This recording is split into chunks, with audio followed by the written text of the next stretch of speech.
मी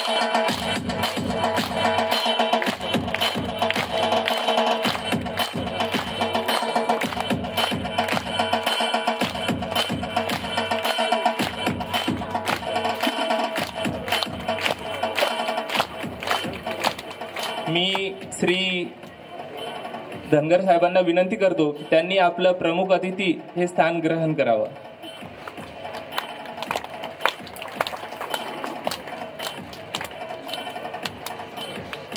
जे परीक्षक होते आणि त्यांनी सर्व स्पर्धांचं परीक्षण केलेलं आहे, त्यामधून ज्यावेळेस ते आमच्याकडे निकाल घेऊन आले होते त्यावेळेस विशेषतः मला नमूद करायला आवडेल की आपला जो प्रथम गट होता कथाकथन स्पर्धेमध्ये 1 ते 4, त्यामध्ये अत्यंत चुरशीची स्पर्धा झालेली आहे. परीक्षकांनी त्यांचे अनुभव ते स्वतः तुमच्यासोबत सादर करू इच्छितात. मी श्री अनिल सोनवणे सर यांना विनंती करतो की त्यांनी आपलं मनोगत व्यक्त करावं.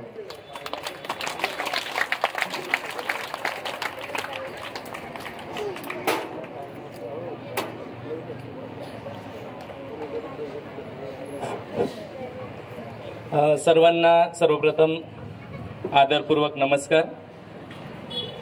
माननीय व्यासपीठावर विराजमान असलेले संस्थेचे अध्यक्ष माननीय श्री नटावतकर साहेब, तसंच या संस्थेच्या नंदुरबार शाखेच्या मुख्याध्यापिका माननीय नटावतकर ताई, इथं उपस्थित असलेले साबळे साहेब, आमचे मार्गदर्शक, आमचे प्रेरक माननीय श्री धनगर साहेब, त्यानंतर पावरा मॅम आणि इतर सर्व उपस्थित मान्यवर, व्यासपीठ, या सर्वांना सर्वप्रथम आणि विशेषतः पश्चिम खानदेश भिल्ल सेवा समाज या संस्थेला सर्वप्रथम आम्ही सर्व परीक्षकांच्या मार्फत आभार मानतो की आम्हाला परीक्षक म्हणून आज संधी उपलब्ध करून दिली. खरं बघायला गेलं तर या संस्थेचा फक्त एक संस्था म्हणून आम्हाला ओळख नाही, तर ही संस्थेचा एक शिक्षक घडण्यामागे मी कसा घडलो यासाठी सुद्धा एक मोठा हात आहे. सुरुवातच मुलगीला झाली. मुलगीच्या बिजरीपाटी म्हणून गावाला नोकरीची सुरुवात झाली. त्या ठिकाणी देखील असलेली आश्रमशाळा, मुलगीची आश्रमशाळा, या ठिकाणी सांस्कृतिक महोत्सव असेल, क्रीडा महोत्सव असेल, या ठिकाणी परीक्षणाची संधी, त्याच पद्धतीने तिथला पूर्ण जो स्टाफ होता तो अगदी आपल्या स्वतःच्या स्टाफ मधील व्यक्तीप्रमाणे जे काही सांगत होता, ज्या काही संधी त्यांनी उपलब्ध करून दिल्या, त्या आम्हाला आमच्या शाळेवर सुद्धा वेगवेगळे उपक्रम राबवण्यासाठी मार्गदर्शक ठरल्यात. एवढंच नाही, इथंच रोजवे म्हणून शाळा, तिथं दुसरी शाळा, जाता येताना या स्वतः या संस्थेची शिस्त, शिक्षकांची शिस्त, त्यांचा चालणारा परिपाठ, या सर्व गोष्टी या मला माझ्या शाळेवर राबवता आल्यात. आणि सर्वात महत्वाचं, द्रष्टेपण कसं असावं. दादांसोबत मागच्याच आठवड्याला विज्ञान प्रदर्शनात भेट झाली. माझ्या जवळच्या दोघेही शिक्षकांच्या हातात हात दादांनी घेतला. माझ्या हातात हात घेतानाच बोलले, आपण आधी भेटलेलो आहोत. वास्तविक आम्ही 10 वर्षापूर्वी मुलगीला भेटलेलो होतो. 2012 मध्ये दादांनी ते ओळखलं, आपुलकीने सर्व गोष्टी विचारल्यात. आणि एवढंच नाही तर माझं विशेष काय हे जाणून घेऊन माझ्या संस्थेतही स्पर्धा परीक्षेचं केंद्र सुरू करायचं आहे, तर माझा लगेच नंबर घेतला. म्हणजे एक द्रष्टा व्यक्तिमत्व, द्रष्टेपण काय असतं याचं दर्शन मला त्या दिवशी घडलं. आणि त्या द्रष्टेपणाचं पूर्ण प्रत्यक्षात उतरलेलं रूप म्हणजे या सर्व संस्था आहेत. विज्ञान प्रदर्शनाचं असलेलं नियोजन पाहून मी थक्क झालो. सलग मागील 5 वर्षापासून, मध्ये ऑनलाईन सोडलं तर, दर वर्षाला जिल्हा विज्ञान प्रदर्शनात जाण्याची संधी मिळाली. पण या वर्षाचं जे विज्ञान प्रदर्शन झालं ते अगदी उत्तम होतं. सूत्रसंचलन असेल, सर्व शिक्षकांचा सहभाग असेल, दादांचं नियोजन असेल, ताईंचा ते सर्वांवर असलेले वॉच असेल, प्रत्येक गोष्ट, जी गोष्ट एक माणूस म्हणून, एक शिक्षक म्हणून आम्हाला देखील मार्गदर्शक ठरत आहे, आम्हाला देखील शिकायला मिळत आहे. आणि आजची संधी म्हटलं तर काय म्हणावं या संधीला. अगदीच आत्ताच गोष्ट ऐकली. एक होता ससा फार हावरट, नुसता खायचा. बघा, 2 वाक्य अगदी सिंपल पद्धतीने. एक होता ससा फार खायचा, नुसता आवरट. पण त्या एक चिमुकलीच्या तोंडातनं योग्य औरवांसह त्यांच्या हातवाऱ्यांसह ते ऐकताना जो आनंद प्राप्त झाला, खरं कथाकथन कसं असावं आणि या सर्व गोष्टींना अगदी लहानपणापासून सुरुवात होत आहे. निबंध स्पर्धेचा निकाल तपासताना अगदी लहान मुलं या वयात देखील कलेक्टर बनण्याची स्वप्न पाहत आहेत, डॉक्टर बनण्याची स्वप्न पाहत आहेत. तर ते पाहत असताना मला फक्त पैसा कमवायचा नाही, तर मला माझ्या समाजाची सेवा करायची आहे. मला माझ्या गरीब माणसांना अगदी मोफत आणि माफक दरामध्ये सेवा उपलब्ध करून द्यायची, ही सेवावृत्ती त्या लिखाणातून जाणवली. कलेक्टर म्हणून स्वप्न पाहणाऱ्या मुलीचं बघायला गेलं तर ती मुलगीच असेल. नाव तर आम्हाला माहिती नव्हतं, पण एक वाक्य अगदी मनाला भावलं की मला स्त्री म्हणून काम करण्यासाठी कोणतं क्षेत्र अधिक सुरक्षित आहे हा विचार करण्याची वेळ येणार नाही, असा समाज मला घडवायचा आहे. अगदी महत्वाचं आहे. आजची सद्य परिस्थिती पाहिली तर त्या परिस्थितीची जाण फक्त पाठ्यपुस्तक नव्हे, तर आपल्या परिस्थितीची जाण, समाजाची ओळख आणि समाजासाठी माझं देणं काय असायला हवं, या सर्व गोष्टींची जाण या वयापासून ही संस्था घडवत आहे, या मुलांपर्यंत पोहोचवत आहे. या सर्व गोष्टींना अगदी या सर्व गोष्टींबद्दल विचार करावा तर निश्चितच एक दिशादर्शक असं कार्य पूर्ण नंदुरबार जिल्ह्याला ही संस्था देत आहे. आपण सर्वच विद्यार्थ्यांनी या ठिकाणी सहभाग घेतला. वक्तृत्व स्पर्धेमध्ये सुद्धा आई म्हणून आपले विचार मांडत असताना आईचं वर्णन करणारे तर होते, पण शेवटी एका विद्यार्थीने त्याच्या पुढचा स्तर गाठला तर तिने आईचे रूपक, आई कशी असावी याच्या पुढे ती बोलली की माझं आई प्रति काय कर्तव्य आहे, मी माझ्या आईशी कशी वागली पाहिजे, माझ्या आईसाठी भविष्यात मी काय करेल. ही जी जबाबदारीची जाणीव आहे, ही जी जबाबदारीची स्वतःबद्दल, स्वतःच्या कामाबद्दल आणि स्वतःच्या भविष्याबद्दलची जाणीव आहे, ही मुलांमध्ये आजपासून निर्माण होत आहे. ही खरंच अगदी प्रशंसनीय अशी गोष्ट आहे. सर्व विद्यार्थ्यांनी या ठिकाणी उत्स्फूर्तपणे प्रतिसाद दिला, सहभाग घेतला. सर्वांचं मी मनापासून कौतुक करतो. बऱ्याच जणांना बक्षिसं मिळतील, काहींना मिळणार नाही, पण बाळांनो, या वयापासून तुम्ही उभे राहतात, स्टेजवर उभे राहतात. आम्हाला जेव्हा पहिल्यांदा तुमच्यापेक्षा मोठ्या वयात स्टेजवर उभं राहावं लागलं तेव्हा हात थरथर कापत होता, पाय पण थरथर कापत होते. तुम्ही अगदी लहान वयापासून या मंचावर एवढ्या पोरांसमोर, सर्व आपल्या आदरणीय लोकांसमोर, मोठ्या लोकांसमोर मांडत आहात. हे आपली एक उपलब्धी आहे.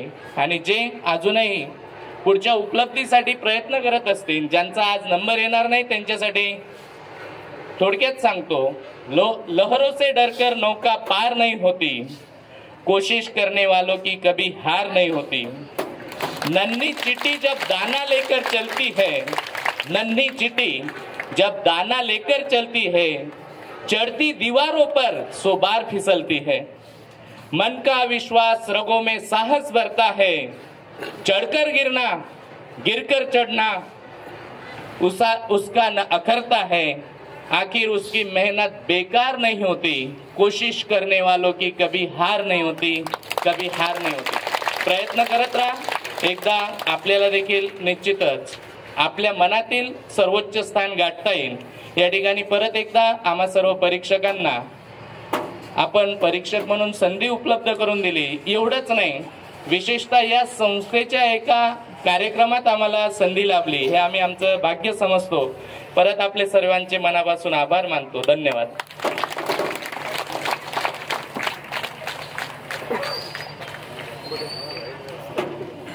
धन्यवाद सर. सरांनी आपल्या भाषणातून आपण फळाची अपेक्षा न करता प्रयत्न करत राहिलं पाहिजे. निश्चितच सर, आमचे विद्यार्थी तुमच्याकडून प्रेरणा घेतील. यानंतर आपल्या कार्यक्रमाला प्रमुख अतिथी म्हणून उपस्थित राहिलेले पंचायत समिती तळोदाचे गट शिक्षण अधिकारी आदरणीय शेखर धनगर साहेब यांचा सत्कार आदरणीय भाऊ शाल व बुके देऊन करतील अशी मी त्यांना विनंती करतो.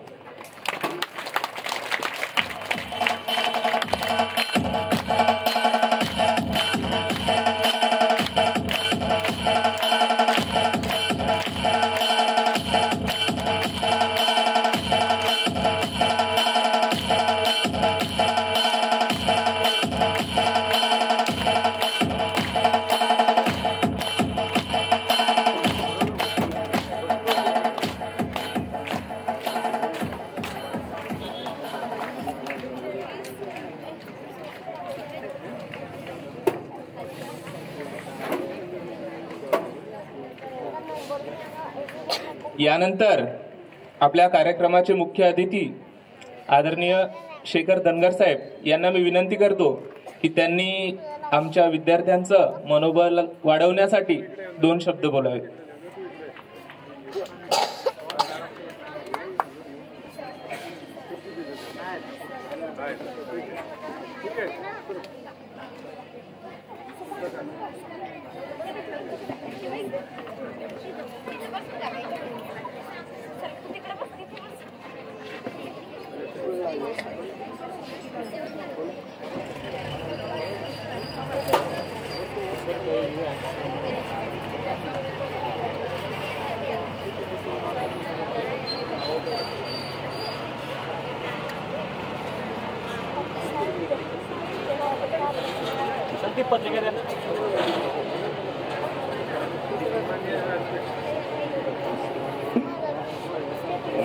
दादांनी सांगितल्याप्रमाणे सन्माननीय व्यासपीठ तरीही की नंदुरबार जिल्ह्याच्या शिक्षणाच्या इतिहासामध्ये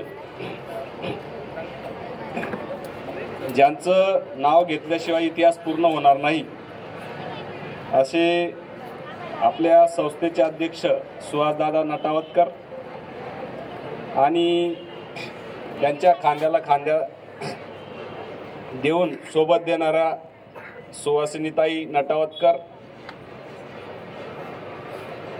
सहाय्यक प्रकल्प अधिकारी तसेच शिक्षण विस्तार अधिकारी आणि इथं जमलेले सर्व आमचे परीक्षक जे जिल्हा परिषद शाळेत कार्यरत आहेत. ही खूप चांगली संकल्पना आहे की पूर्ण तालुक्याचे किंवा जिल्ह्यातील जिथं संस्था आहेत आपल्या हो तर इथं या पद्धतीने असे कार्यक्रम आखले जातात. मला वाटतं एकलव्य विद्यालयात पण मागच्या वेळेस कार्यक्रम होता हा. आणि मी ज्यावेळेस या मुलांना पाहतोय की हे जे सर्व मुले आहेत हे सर्व शेवटच्या टोकावरचे मुलं आलेले आहेत आपल्याकडं.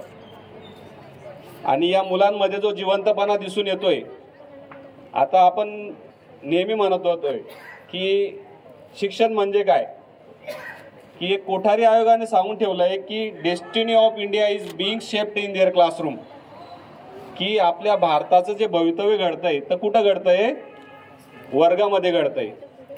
आणि आज जे क्षेत्र आहे सगळ्यात पवित्र क्षेत्र जर असेल तर कुठलं आहे, शिक्षण क्षेत्र.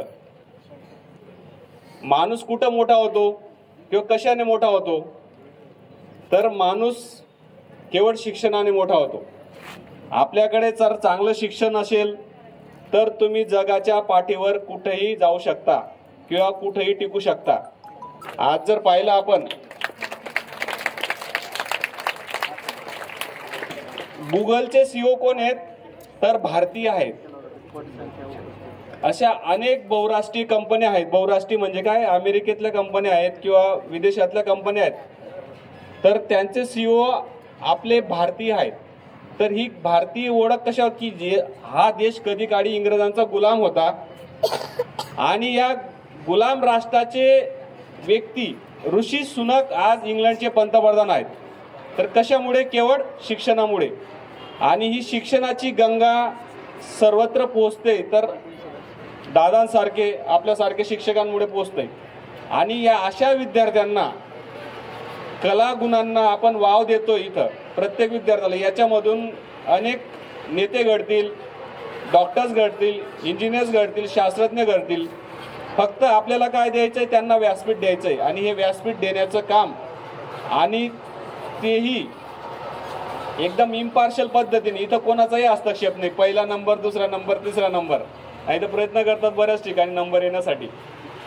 इथं कुठलाही हस्तक्षेप नाही. जिल्हा परिषदचे शिक्षक बोलवलेले आहेत, तर त्यांनी हे ठरवलेलं आहे की पहिला नंबर कोणाचा, दुसरा नंबर कोणाचा, तिसरा नंबर कोणाचा. नाहीतर काय होतं, आम्ही पण विद्यार्थी होतो. आम्ही विद्यार्थी असताना जर एखाद्याचं चांगलं आहे किंवा माझं चांगलं आहे, काहीतरी परफॉर्मन्स चांगला आहे आणि दुसऱ्याला किंवा तिसऱ्याला दिलं गेलं तर तिथंच त्याचं डिसइल्युजनमेंट होतं आणि पुढे सुद्धा त्याच्यावर परिणाम होत राहतो. परंतु इथं अशी कुठलीही पद्धत वापरली गेली नाही आणि त्यांना इंटरेस्ट पण नाही.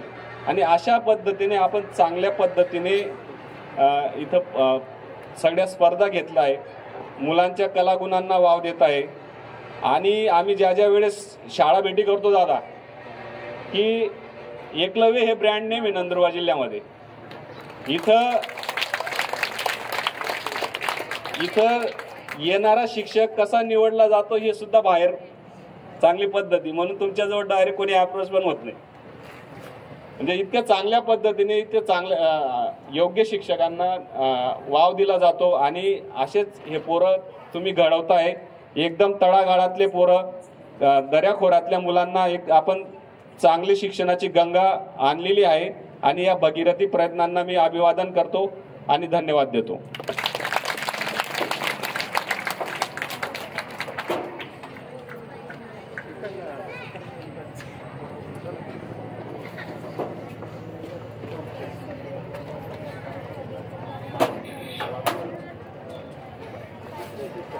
धन्यवाद सर.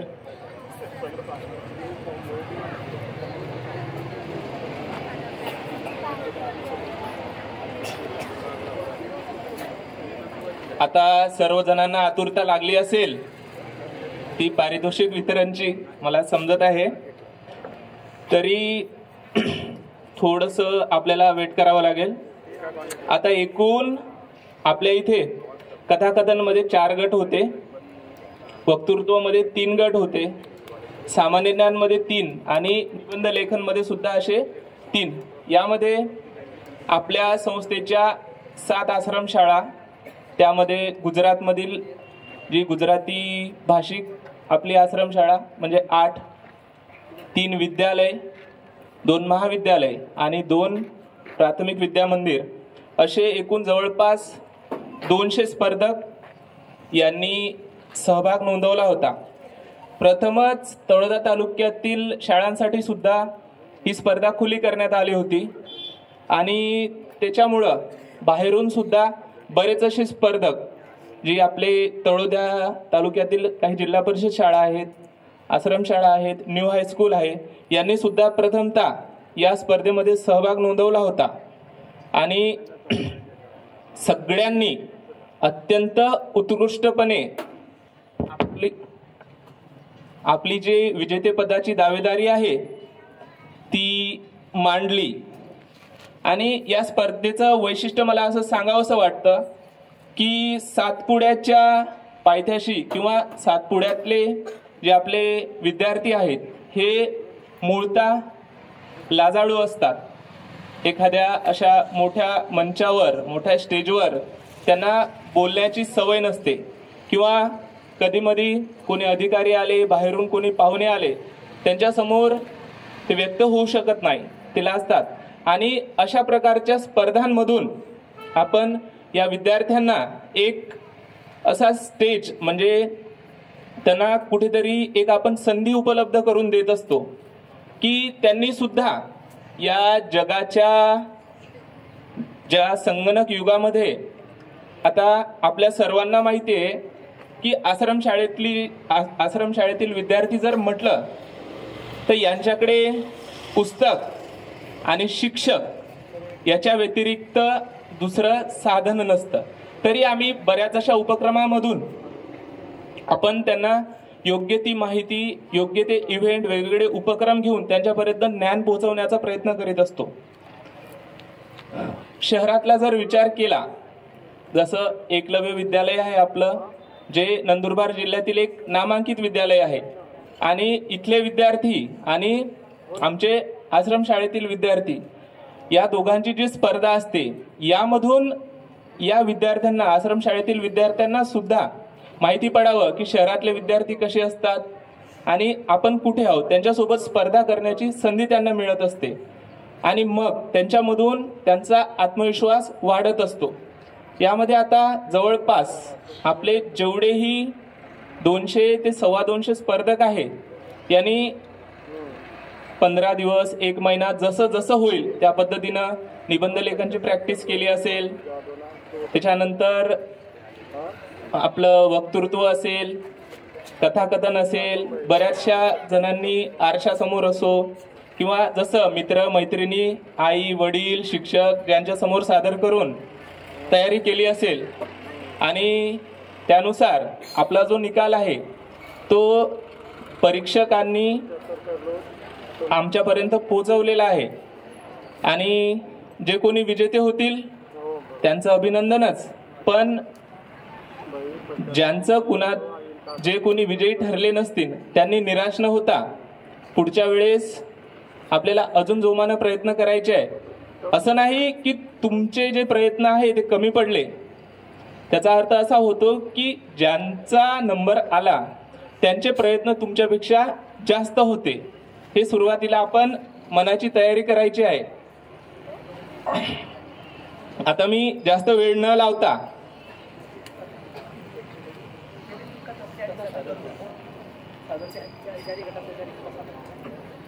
आपल्या इथे जे कथाकथन स्पर्धा झालेली आहे त्यामधून आता त्या कथा कशा झाल्या त्या परीक्षकांसमोरच सादर झालेल्या आहेत, बरोबर. आणि आपल्यालाही उत्सुकता असेल कोणाचा नंबर आला वगैरे, पण त्याआधी ही स्पर्धा कशी झाली म्हणून प्रातिनिधिक स्वरूपामध्ये आपल्याला प्रत्येक गटातून एक एक कथा सादर करायची आहे स्टेजवर.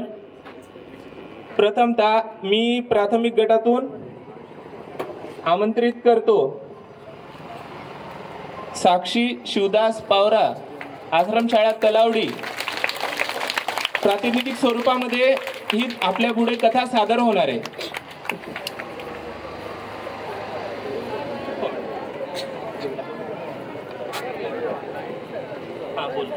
माझे नाव साक्षी शिवदास पावरा. मी इयत्ता 3 शिकते. माझ्या कथेचं नाव आहे वेळेचे महत्त्व. खूप खूप वर्षांपूर्वी सगळे पक्षी फक्त पांढऱ्या रंगाचे होते. त्यामुळे की कुठला पक्षी कोणता आहे ते ओळखता यायचे नाही. आता तुम्हीच कल्पना करा, हिरवेगार झाडावर जर पांढरा पोपट बसलेला असेल तर तो लगेच दिसेल का नाही. तर तसेच व्हायचे. आणि सगळ्या शिकाऱ्यांची, कासे पारद्यांची अगदी जंगल व्हायची नुसती. त्यांना हे पांढरे पक्षी पटकन दिसायचे. त्यामुळे झालं काय की सगळे पक्षी अगदी घाबरून गेले. चिमणी, पोपट, घार, गरुड, मोर ते सर्वजण एकत्र जमले आणि देवबाप्पाला आपलं गाणं सांगितली, तक्रार सांगितली. देवबाप्पाला त्यांचं सगळं म्हणणं पटलं. देवबाप्पा म्हणाला, हे बघा पक्ष्यांनो, मी आता रंग तयार करायला घेतो. तुम्ही बरोबर 8 दिवसांनी सगळ्या पक्ष्यांना गोळा करून माझ्याकडे घेऊन या. मी तुम्हाला सगळ्यांना रंगून टाकेल. हा पक्षी त्या दिवसाची वाट पाहायला लागले. एकदा देवबाप्पाकडे जायचा दिवस उजाडला. सगळ्या पक्ष्यांनी एकमेकांना हाका मारल्या आणि देवबाप्पाकडे पोहोचला. पहिला नंबर लागला पोपटाचा. देवबाप्पा, मी किनारा राहतो हिरवेगार झाडावर. तू मला हिरवाच रंग दे, म्हणजे किनारा मी कोणाला दिसणार नाही, पण माझी चोच मात्र लाल लाल कर. हा मला आवडणारी लाल चुटूक मिरची सारखी. देवबाप्पा म्हणाला, बरं. देवबाप्पानी त्याला हिरवाच रंग दिला. मग आजी चिमणी बाई, देवबाप्पा, आम्ही इकडे मातीत दाणे टिपते. माझं घट्ट पण गोलता काढायचं असतं, म्हणून की नाही तुम्हाला बुरकट असा रंग दे. हा देवबाप्पानी तिची पण मागणी पूर्ण केली. मग आली घर. देवबाप्पा, आम्ही किनाऱ्यात उंच डोंगरांवर तू मला तसा रंग दे. देवबाप्पांनी घारीला किरमीची तपडी रंग दिला. मग मोराला मात्र तिथं असलेले सर्वच रंग आवडले होते. त्याला कळेच ना की कोणता रंग घ्यावा तो. आणि तो देवबापाला म्हणाला, देवबापा तुम्हाला सर्वच रंग थोडे थोडे दे. देवबापाने त्याची मोरपंखी मान केली, पिसारा हिरवा आणि मोरपंखी केला आणि पिवळे पिवळे ठिपके दिले. मोर आनंदानं नाचत नाचत निघून गेला. असा करता करता सर्व रंग संपत आले, पण कावळा, कुठल्या, बदक आणि बगडा मात्र आले नाही. बाकी पक्ष्यांनी त्यांना हाका मारल्या, अरे चला चला, उशीर केला तर देवबापाचे सारे रंग संपून जातील. कावळा आणि कोकिळा लगबगीने जाऊन पोचले. बघतात तर त्याच्यातले अगदी थोडे थोडेच रंग उरले होते. ते देवबापाला म्हणाले, देवबापा तू आता असं कर, हे सर्व रंग एकत्र कर, जो नवीन रंग तयार होईल तो आम्हाला दे. देवबापा हसला. देवबापाला माहिती होते की ते सर्व रंग एकत्र केले त्याच्या काळा रंग तयार होतो, पण तो आपला गप्प बसतो. ते सर्व रंग एकत्र केले आणि दिले दोन रंग त्यांनी एकमेकांना बाहेर काढतात.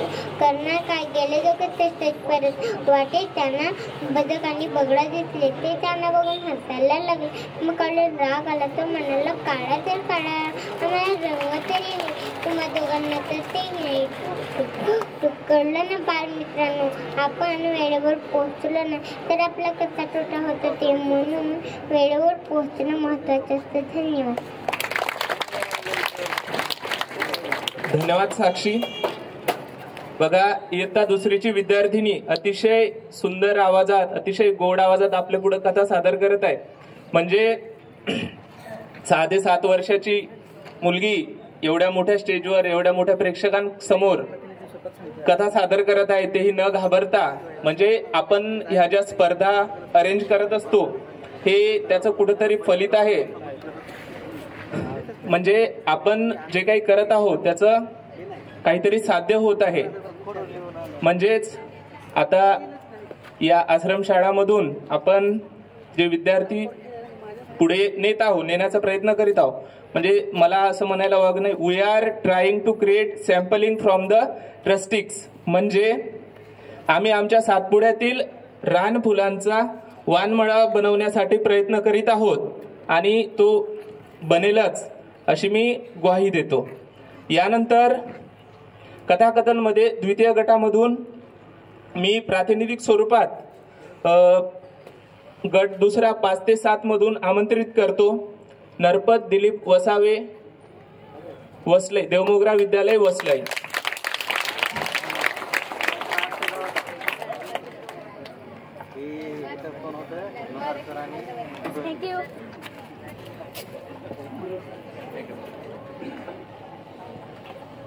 नमस्ते दोस्तों, मेरा नाम है नरपत दिलीप वसावे और मैं आपको एक कहानी सुनाने वाला हूँ. उस कहानी का नाम है शेर और चूहा. चलो दोस्तों कहानी सुनते हैं. एक बहुत बड़ा जंगल था. उस जंगल में कई सारे प्राणी रहते थे.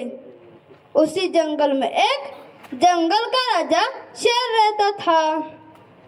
जंगल का राजा तो शेर होता है ना दोस्तों. फिर एक दिन उस जंगल में बहुत जोर की बारिश हुई.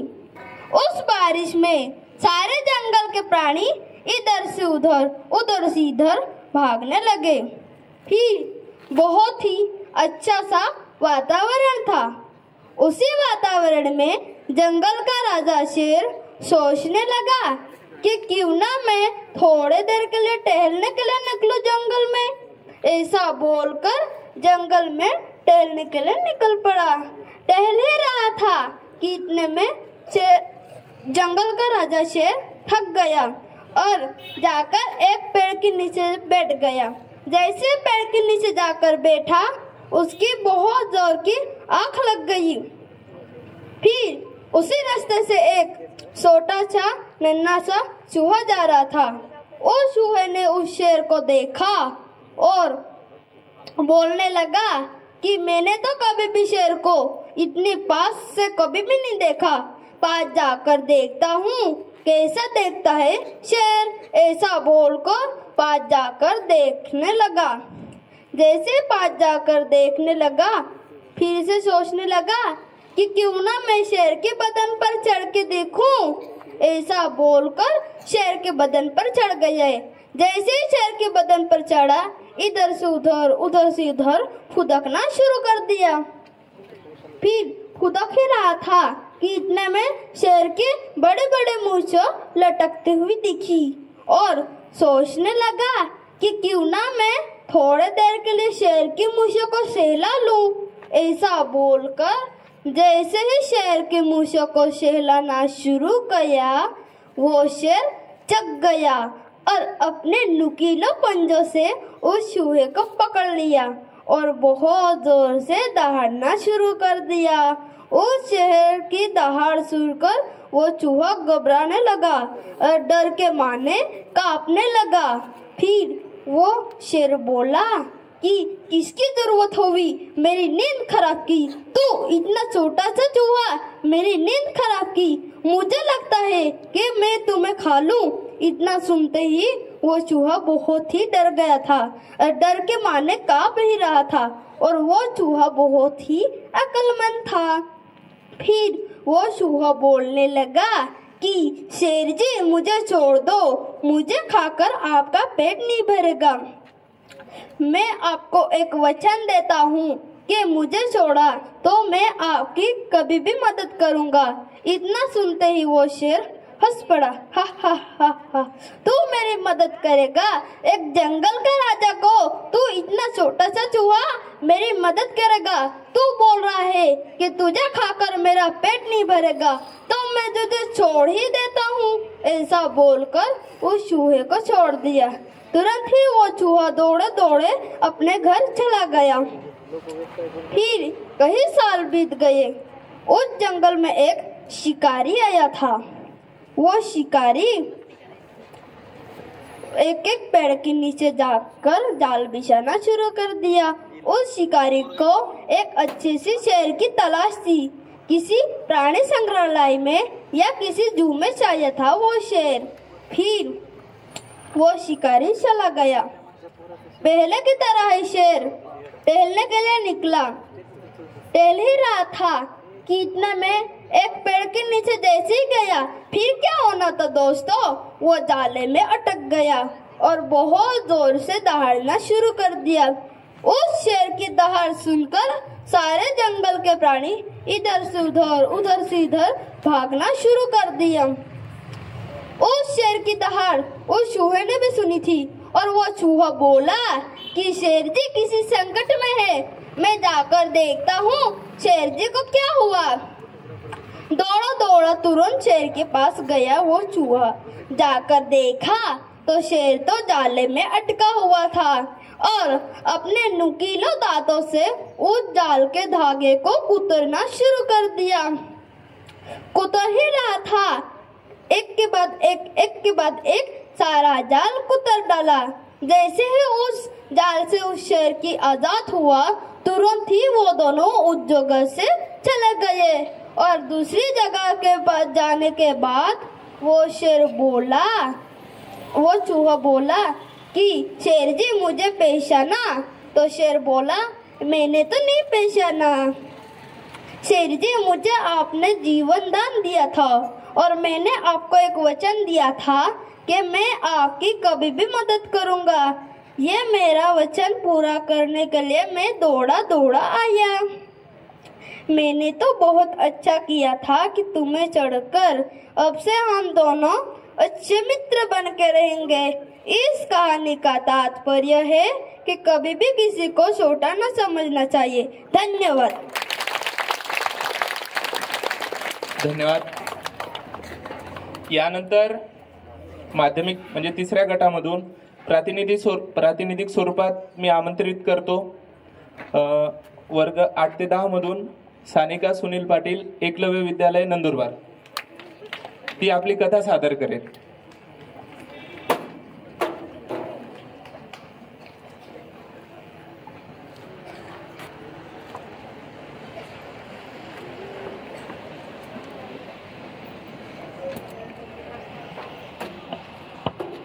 नमस्कार, माझ्या कथेचं नाव आहे होम अलोन। टुमदार रो हाऊसेसची एक छान पॉश कॉलनी। कॉलनीच्या मध्यभागी एक मैदान, बाजूला जरा दूरवर झोपडपट्टी पसरलेली. अशाच एका रो हाऊस मधलं एक छोटंसं कुटुंब. डॅडी, मम्मी आणि सहर्ष. नुकताच तिसरीत गेल्या सहर्षचे डॅडी कार्डिओलॉजिस्ट तर मम्मी ENT स्पेशालिस्ट. दोघेही सकाळीच घराबाहेर पडतात. सहर्षला न्यायला आणायला शाळेची बस. शाळेतून घरी आलेला सहर्ष दिवसभर एकटाच. काही दिवस सहर्षची आजी म्हणजे मम्मीच्याही होती सोबतीला, पण त्याही हार्ट अटॅकने गेल्यात. सहर्षचे आजोबा असतात पण काकांकडे.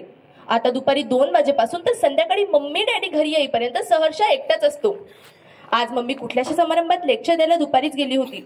जराशी झोप घेऊन तो फ्रेश झाला. त्याने आपला होमवर्क केला, चित्राच्या पुस्तकातील चित्रे रंगवली. मग मात्र तो कंटाळला. धावत खिडकीजवळ गेला. सोफ्यावरून खिडकीवर चढत गज धरत उभा राहिला. नेहमीप्रमाणे आपली जीभ ग्रिलला घसत तो बाहेर बघू लागला.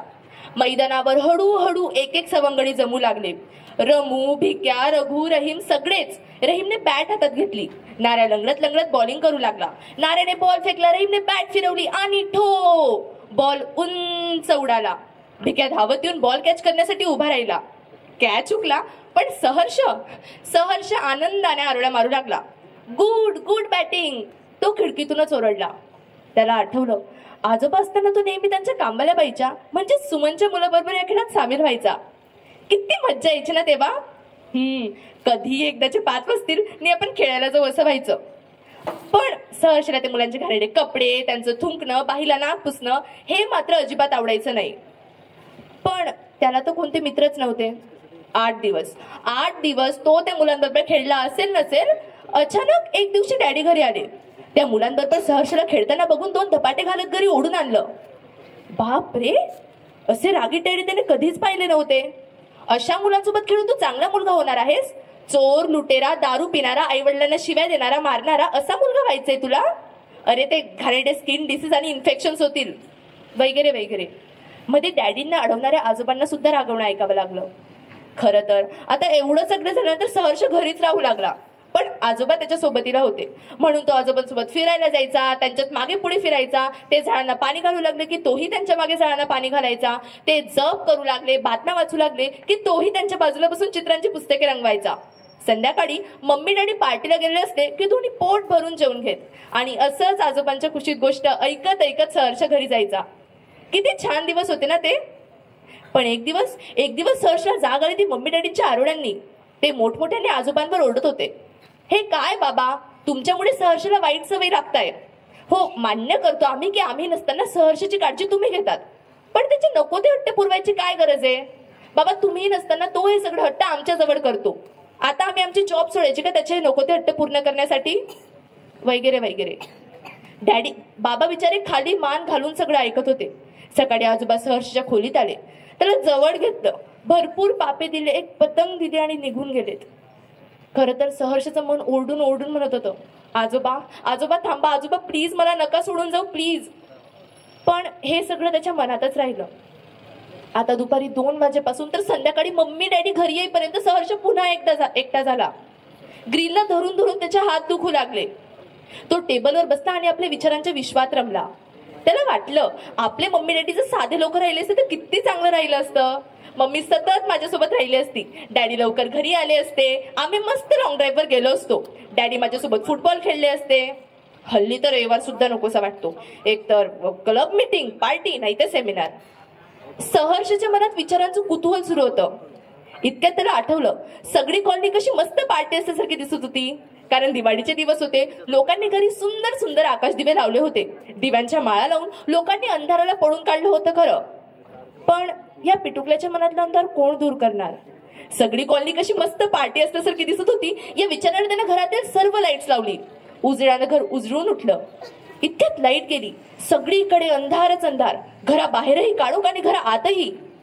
त्याला अंधाराची फार भीती वाटायची. भीतीनं त्याचे हात हळूहळू लागले. तसंच चाचपडत तो चालू लागला. डोळे फाडून चारी दिशांना बघितलं तरी काहीच दिसत नव्हतं. त्याला फार भीती वाटू लागली. पण इतक्यात त्याला उजेडाची एक तिरीप दिसली. देवघरातलं निरंजन अजूनही पेटत होतं. तो गणपती बाप्पांजवळ गेला. त्यांच्याजवळ प्रार्थना करू लागला, गणपती बाप्पा प्लीज निरंजन विसण्या अगोदर मम्मी डॅडी येऊ दे. मला खूप भीती वाटते, पण तू तर आहेस ना माझ्यासोबत. पण निरंजन हे क्षणी होऊ लागले. सहर्ष तर रडू लागला, त्याची छाती धडधडू लागली. आपल्या हुंदक्यांचा आवाज सुद्धा त्याला घाबरवू लागला. रात्री 9 वाजता मम्मी डॅडी हसत हसत घरी आले. पण आज एक गोष्ट वेगळी होती, कारण आज नेहमीप्रमाणे सहर्ष त्यांना दारावर घ्यायला आला नाही. मम्मीने सहर्षच्या खोलीत डोकावून पाहिलं.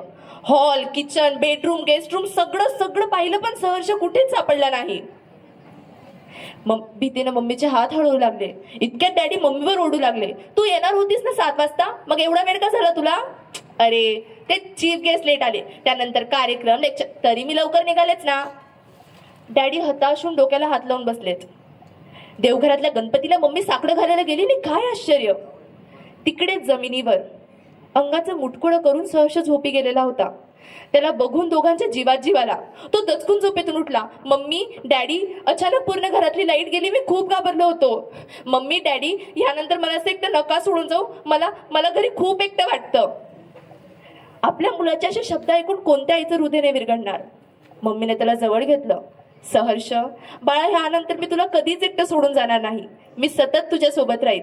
आणि तुझी इच्छा होती ना लॉंग ड्राईव्हवर जायची, परवा आपण सर्व सोबत लॉंग ड्राईव्हवर जाऊ. यानंतर तुला कधीच एकटं वाटणार नाही. Promise mummy. सहर्षच्या तोंडावरचं ते निरागस हास्य बघून मम्मी डॅडी सोबत म्हणाले, प्रॉमिस. विद्यार्थी मित्रांनो, आजच्या विज्ञान युगातील कर्तव्यदक्ष महिलांनी नोकरी, व्यवसाय करणे जेवढं महत्वाचं आहे, तेवढंच ते करत असताना आपल्या परिवाराकडे, पाल्याकडे दुर्लक्ष होता कामा नये. यासाठी माता भगिनींनी तारेवरची कसरत करणे महत्वाचं आहे. त्याचसोबत एका एकत्र कुटुंब पद्धतीत मुलाचा योग्य तो विकास होतो, ही सुद्धा गोष्ट लक्षात घेणे अत्यंत महत्वाचे आहे. धन्यवाद.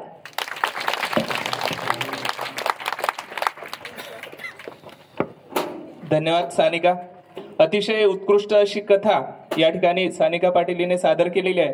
त्यानंतर 4थ्या गटामधून म्हणजे 11वी व 12वी गटामधून प्रातिनिधिक स्वरूपात मी आमंत्रित करतो जान्हवी राजू गावित, AC चव्हाण, कनिष्ठ महाविद्यालय चिंचपाडा.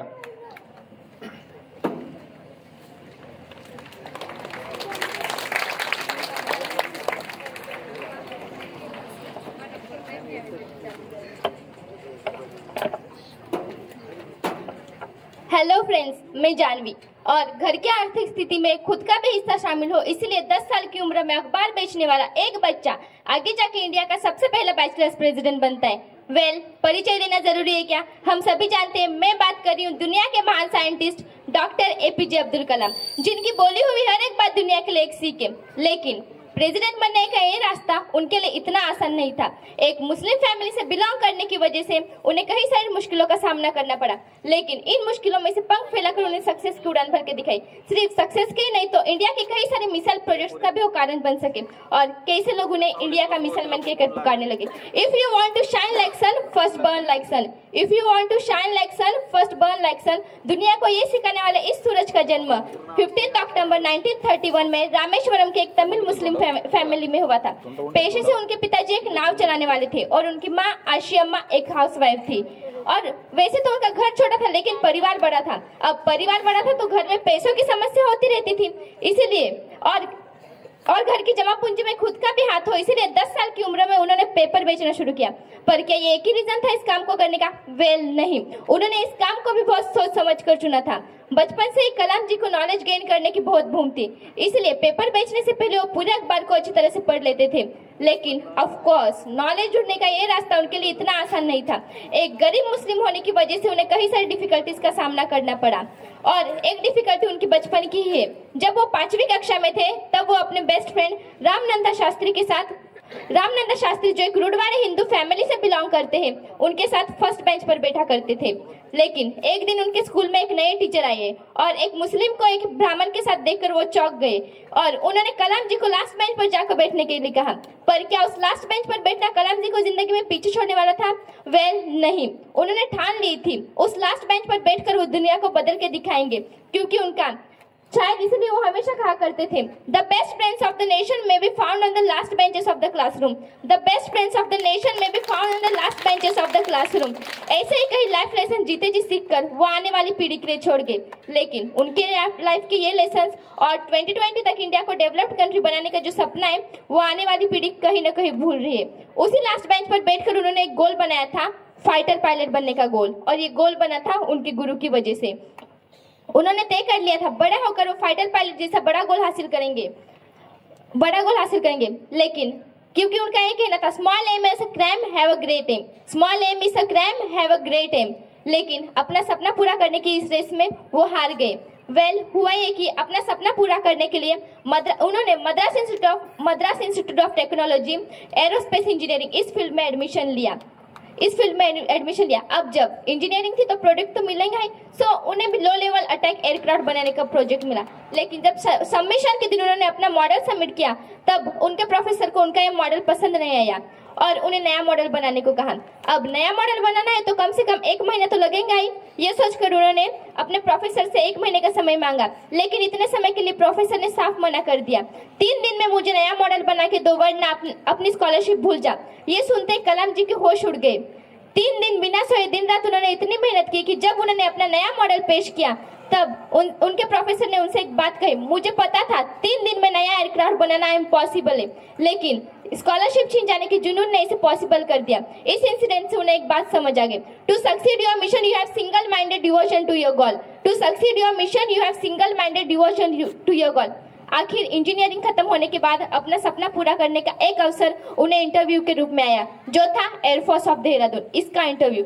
लेकिन जैसे मैंने पहले कहा, उनका ये सपना अधूरा रह गया, क्योंकि इस इंटरव्यू में 25 लोगों में से सिर्फ 8 लोगों को चुना जाता है। और पता है कलाम जी कौन सी पोजीशन पर थे? 9th। सिर्फ एक पोजीशन की वजह से उनका ये सपना अधूरा रह गया। इस इंसिडेंट को उन्होंने my journey transforming dreams into action is autobiography में लिखा है। चाहे अपनी निजी उड़ान में वो पीछे रह गए होंगे, लेकिन 1958 में डीआरडीओ ज्वाइन करने के कुछ साल बाद ही उन्हें विक्रम साराभाई जी के इंडोनेशियन कमेटी के स्पेस रिसर्च इकोस्पार में प्रमोट कर दिया गया। और उनका पहला मिशन था इंडिया के पहले रॉकेट की उड़ान भरना, क्योंकि उनका यह मानना था, the country does not deserve anything less than success from us. The country does not deserve anything less than success from us. वैसे तो ये रॉकेट केरला के थुम्बा गांव से लॉन्च होने वाला था, लेकिन शुरुआती स्टेज पर होने की वजह से इकोस्पार में ना ही कोई वर्कशॉप था, ना ही कोई रिसर्च फैसिलिटी। अब इस पर उन्होंने कहा, we should not give up and we should not allow problems to defeat us. We should not give up and we should not allow the problems to defeat us. लेकिन जिस incident से कलाम जी का नाम missile man पड़ा, वो एक success नहीं, वो एक फेलियर था। साल 1969 में कलाम जी इसरो के इंडिया के पहले सैटेलाइट लॉन्च व्हीकल के प्रोजेक्ट डायरेक्टर थे। 10 साल की कड़ी मेहनत के बाद उन्होंने इस प्रोजेक्ट को खड़ा किया, लेकिन प्रोजेक्ट के समय उनके पिताजी की मौत हो गई। लेकिन उन्होंने इस प्रोजेक्ट को अपनी निजी जिंदगी से ऊपर रखकर कंप्लीट किया। और जब 1979 में इस रॉकेट को लॉन्च किया गया, तब सेकेंड स्टेज में कुछ टेक्निकल इशू की वजह से वो रॉकेट बंगाल की एक खाड़ी में जाके गिरा। अब जब प्रोजेक्ट फेल हो चुका था, तब सारे लोग उन पर सवाल उठाने लगे। तब प्रोफेसर सतीश धवन तब समय इसरो के चेयरमैन थे, उन्होंने सारा फेलियर का श्रेय खुद पर ले लिया। लीडर की इसी सिक्क को हथेली पर रखकर उसके 1 साल बाद ही उन्होंने SLV-3 का निर्माण किया। आखिर 18 जुलाई 1980 में SLV-3 से रोहिणी 1 सैटेलाइट को लॉन्च किया गया, जिससे India exclusive club of space faring nation का 6th मेंबर बन चुका था। इस प्रोजेक्ट के बाद इंडिया के पहले इंटरमीडिएट रेंज बैलिस्टिक मिसाइल अग्नि और पृथ्वी जैसे कई प्रोजेक्ट्स को उन्होंने सक्सेसफुल किया, जिनकी वजह से 1981 में पद्म भूषण और 1990 में पद्म विभूषण इन पुरस्कारों से उन्हें नवाजा गया। लेकिन जिस काम के लिए उन्हें 1997 में भारत रत्न से नवाजा गया था, वो था पोखरण 2। पोखरण 2 एक ऐसा न्यूक्लियर बॉम्ब टेस्टिंग प्रोग्राम था, जिसमें इंडिया ने CIA के सैटेलाइट को चकमा देकर हमारे न्यूक्लियर बॉम्ब को टेस्ट किया। और इस प्रोग्राम के प्रोजेक्ट चीफ कोऑर्डिनेटर थे डॉक्टर APJ अब्दुल कलाम, जिन्होंने जापान और अमेरिका के वार्निंग के बाद भी इस मिशन को चालू रखा। और 41 इयर्स तक भारत की सेवा करने के बाद जब वो 1999 में DRDO से रिटायर हुए, उसके 3 साल बाद ही उन्हें इंडिया के प्रेसिडेंट बनने का प्रपोजल आया। 2001 में वो अन्ना यूनिवर्सिटी में पढ़ाने लगे। एक दिन उनको एक कॉल आया, जिस पर उन्हें कहा गया, प्राइम मिनिस्टर आपसे बात करना चाहते हैं। और कॉल पर बात करने वाले शख्स थे अटल बिहारी वाजपेयी, जिन्होंने कलाम जी से कहा, हमारे भारत को आपके जैसे राष्ट्रपति की सख्त जरूरत है। ये बात कलाम जी के लिए अविश्वसनीय थी, इसलिए उन्होंने 2 घंटे की मोहलत मांगी और इन 2 घंटे में उन्होंने सोचा 2020 तक भारत को डेवलप करने का जो सपना वो हमेशा से देख रहे थे, इस सपने को पूरा करने का ये सुनहरा अवसर है। और 2 घंटे बाद उन्होंने जो जवाब दिया उससे 2002 में इंडिया 11th कलाम जी 11th प्रेसिडेंट बन चुके थे इंडिया के।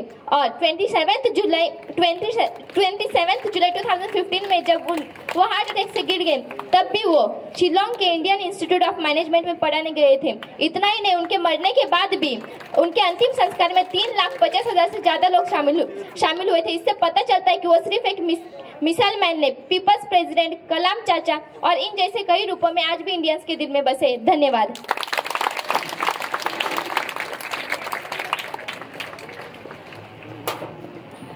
धन्यवाद जान्हवी।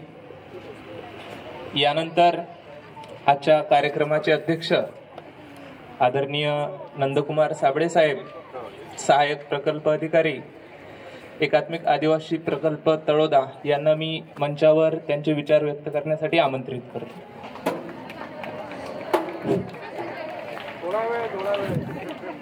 विद्यार्थ्यांची चुळबुळ सुरू झाली आहे, मान्य आहे। मी फक्त 2 मिनिटं घेईल, जास्त नाही, कारण आमच्या भाषणापेक्षा तुम्हाला त्या ट्रॉफ्या महत्त्वाच्या आहेत आणि असायलाच पाहिजे। ज्या 4 विद्यार्थ्यांनी नुसतं एक प्रातिनिधिक स्वरूपामध्ये इथे येऊन प्रेझेंटेशन केलं, त्यावरून ही जी संस्था आहे पश्चिम खानदेश भिल्ल मंडळ नंदुरबार, ही कशा प्रकारे सर्व प्रकारच्या विद्यार्थ्यांना प्रोत्साहित करते आणि भविष्यातील शास्त्रज्ञ, डॉक्टर, इंजिनियर असं घडवण्याचं जे काम करते, अशा या संस्थेचे संस्थापक अध्यक्ष, सध्याचे अध्यक्ष आदरणीय डॉक्टर सुहासभाऊ नटावतकर, एकलव्य ज्युनियर कॉलेजच्या प्राचार्या आदरणीय सुहासिनीताई नटावतकर, डॉक्टर समिधा नटावतकर, मंचावर उपस्थित या तालुक्याचे गट शिक्षणाधिकारी महोदय आदरणीय शेखर धनगर साहेब, माझे सहकारी श्री मोगळे साहेब, राजश्री पावरा मॅडम, या शाळेचे प्राचार्य मुख्याध्यापक सन्माननीय साळुंके सर, पवार सर, आणि या विद्यार्थ्यांना सर्व प्रकारचं चांगल्या प्रकारचं ज्ञान देणारे आमचे सर्व शिक्षक बंधू भगिनी आणि जमलेल्या सर्व विद्यार्थी मित्रांनो, नंदुरबार जिल्ह्यातील एक अग्रगण्य नामांकित संस्था असं ज्याचा उल्लेख असतो ती पश्चिम खानदेश भिल्ल सेवा मंडळ नंदुरबार।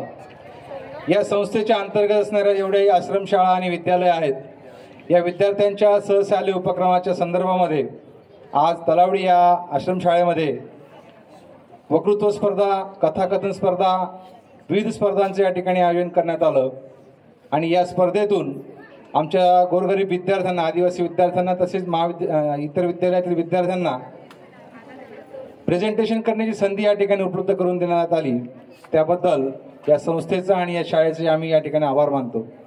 विद्यार्थ्यांना तुम्ही खूप चांगल्या प्रकारे प्रेझेंटेशन केलं आहे। परीक्षकांनी देखील अगदी पारदर्शकपणे आपला निकाल तयार केला असेलच, तो निकाल आपल्याला ऐकण्याची उत्सुकता आहेच। मी जास्त वेळ न घेता आजचा हा जो कार्यक्रम अत्यंत चांगल्या प्रकारे सादर करण्यात आला, त्याबद्दल संस्थेचे आणि शाळेचे आभार मानतो आणि माझं अध्यक्षीय भाषण संपवतो। जय हिंद, जय महाराष्ट्र।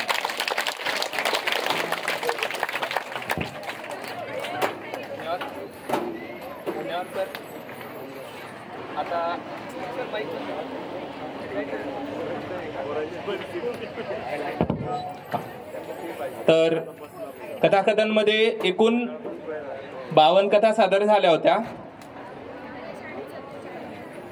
त्यापैकी आपण 4 प्रातिनिधिक स्वरूपात सादर केलेल्या आहे। अजून कोणाला कथा ऐकायची इच्छा आहे का? असेल तर मग आपल्याकडे स्टॉक रेडी आहे आणि जर तुम्ही म्हणसाल तर आपण 1-2 अजून घेऊ।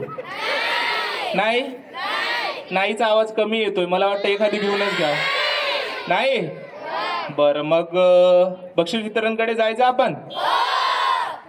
हो, ओके। एकदा जोरदार टाळ्या होऊन जाऊ द्या सगळ्या स्पर्धकांसाठी। आपला मुख्य कार्यक्रम जो पारितोषिक वितरणचा आहे, त्यानुसार सर्वप्रथम कथाकथन स्पर्धा, त्यानंतर वक्तृत्व, त्यानंतर निबंध लेखन आणि त्यानंतर सामान्यांचे निकाल आपण जाहीर करणार आहोत. तर सर्वप्रथम तृतीय गट म्हणजे आपण तृतीय क्रमांकाचे बक्षीस जाहीर करणार आहोत. मी आदरणीय श्री मुगळे साहेबांना विनंती करतो की त्यांनी या सर्वांना पारितोषिक देऊन त्यांचा गौरव करायचा आहे. सर्वप्रथम प्राथमिक गटामधून म्हणजे 1 ते 4 मधून तृतीय क्रमांक पटकावलेला आहे मनीष रोहिदास बागुल, शालिनीताई नटावतकर विद्या मंदिर नंदुरबार. जोरदार टाळ्यांनी स्वागत करायचं आहे यांचं.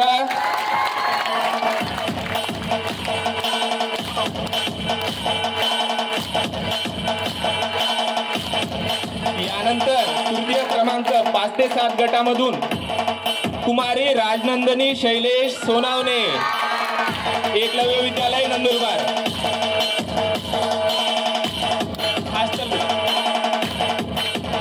यानंतर 8 ते 10 गटामधून तृतीय क्रमांक पटकावलेला आहे कुमारी नंदिनी राजू पवार, देवमोगरा विद्यालय वसलाई.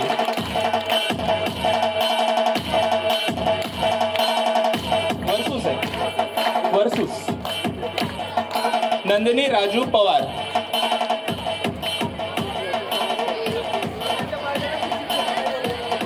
सोबत मार्गदर्शक शिक्षक त्यांनी सुद्धा यायचं आहे विद्यार्थ्यांसोबत. यानंतर 11वी 12वी म्हणजे कनिष्ठ महाविद्यालय गटातून तृतीय क्रमांक पटकावलेला आहे कुमारी आरती काशीराम नाईक, SC चव्हाण, कनिष्ठ महाविद्यालय चिंचपाडा.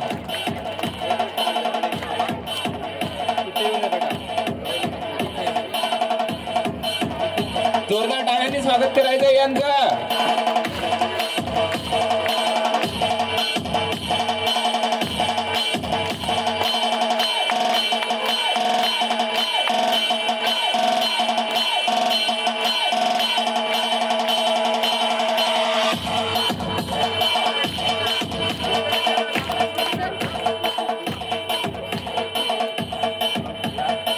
ज्यांचा नंबर आला नाही त्यांनी नाराज व्हायचं काही काम नाही आहे.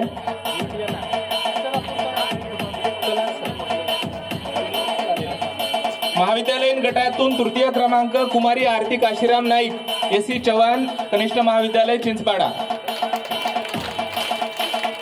त्यानंतर कथाकथन स्पर्धेमध्ये द्वितीय क्रमांक प्राथमिक गटातून मिळवलेला आहे कुमारी ऋतिका शिवाजी पावरा, आश्रमशाळा वर्सूस. तिचे मार्गदर्शक शिक्षक त्यांना सुद्धा मी मंचावर आमंत्रित करतो. 5 ते 7 मधून द्वितीय गट 5 ते 7 द्वितीय क्रमांक पटकावलेला आहे कुमारी सीमा बिलरसिंग पावरा, अनुदानित आश्रमशाळा सांगवी.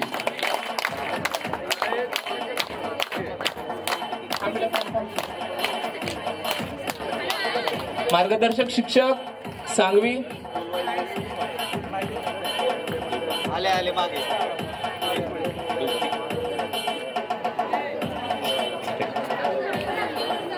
यानंतर माध्यमिक गटातून द्वितीय क्रमांक पटकावलेला आहे कुमारी मोनिका बाजा वसावे, अनुदानित आश्रमशाळा तलावडी.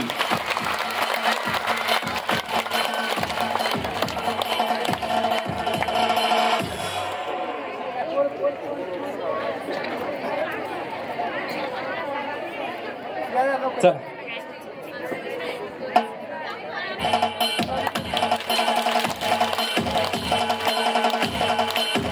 यानंतर कनिष्ठ महाविद्यालयीन गटातून द्वितीय क्रमांक मिळवलेला आहे कुमारी प्रेरणा दिनेश जाधव, जगन नटावतकर, कनिष्ठ महाविद्यालय नंदुरबार.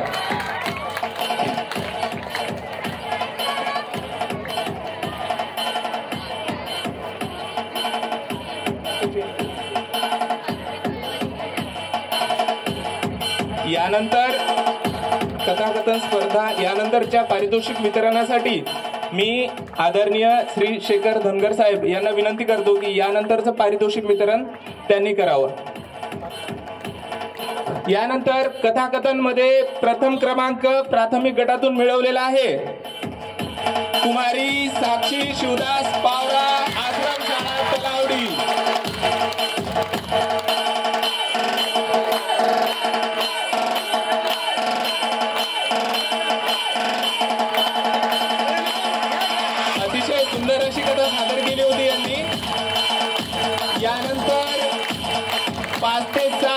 या गटातून प्रथम क्रमांक मिळवलेला आहे नरपत दिलीप वसावे, देवमोगरा विद्यालय वसलाई. त्यांचे मार्गदर्शक शिक्षक मंचावर यायचंय.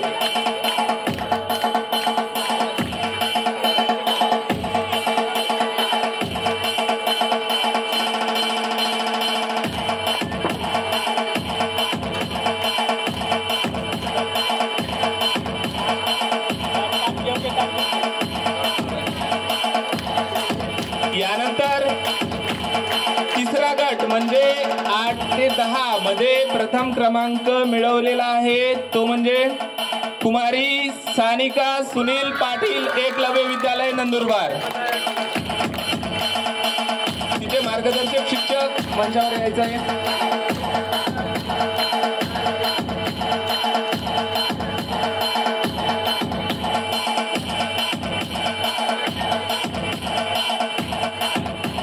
यानंतर कनिष्ठ महाविद्यालय गट आणि कनिष्ठ महाविद्यालय गटामधून प्रथम क्रमांकाचं पारितोषिक जात आहे कुमारी जानवी राजू गावित, SC चव्हाण कनिष्ठ महाविद्यालय चिंचवाडा.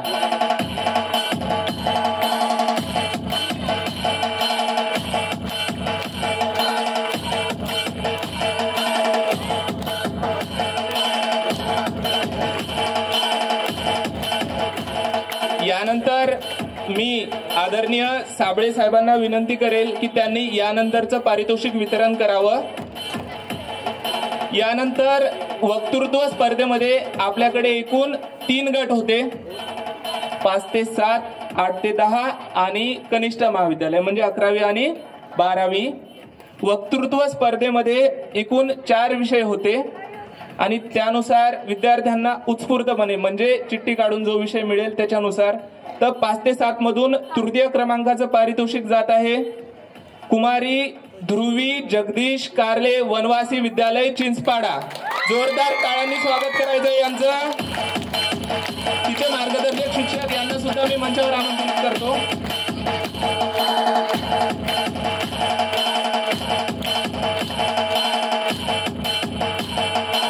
वक्तृत्व स्पर्धेमध्ये माध्यमिक गटातून 8 ते 10 मधून तृतीय क्रमांकाचं पारितोषिक जात आहे कुमारी कस्तुरी रायसिंग वसावे, अनुदानित आश्रमशाळा तलावडी.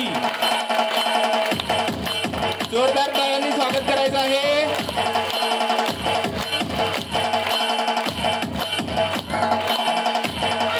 यानंतर कनिष्ठ महाविद्यालय गटातून कनिष्ठ महाविद्यालय गटातून तृतीय क्रमांकाचं पारितोषिक जात आहे कुमारी पूजा अनेश पाडवी, SC चव्हाण महाविद्यालय चिंचपाडा.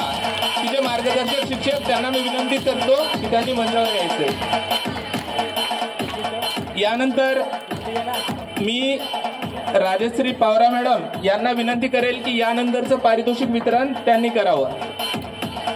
यानंतर वक्तृत्व स्पर्धेमध्ये द्वितीय क्रमांक मिळवलेला आहे 5 ते 7 गटातून कुमारी शफक हमीद खाटीक, एकलव्य विद्यालय नंदुरबार. ज्यांना पारितोषिक मिळालं नाही, नाराज नाही व्हायचं आहे, त्यांना जोरदार टाळ्यांनी स्वागत करा यांचं. माध्यमिक गटातून द्वितीय क्रमांकाचं पारितोषिक जात आहे कुमारी दीक्षा भैया अहिरे, अनुदानित आश्रमशाळा मोलगी. तिचे मार्गदर्शक शिक्षक यांनी सुद्धा मंचावर यायचंय.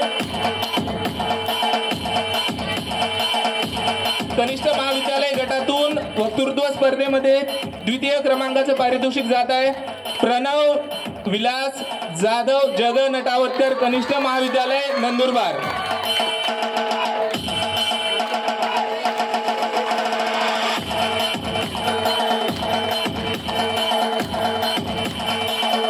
यानंतर वक्तृत्व स्पर्धेमध्ये जे प्रथम पारितोषिक आहे मी आदरणीय भाऊ सुहासदादा नटावतकर यांना विनंती करतो की यानंतरचं पारितोषिक वितरण त्यांनी करावं. वक्तृत्व स्पर्धेमधून 5 ते 7 गटात प्रथम पारितोषिक जात आहे ते म्हणजे कुमारी प्रतीक्षा विनोद देसाई, आश्रमशाळा सोनखाम. टाळ्यांचा आवाज कमी झाला.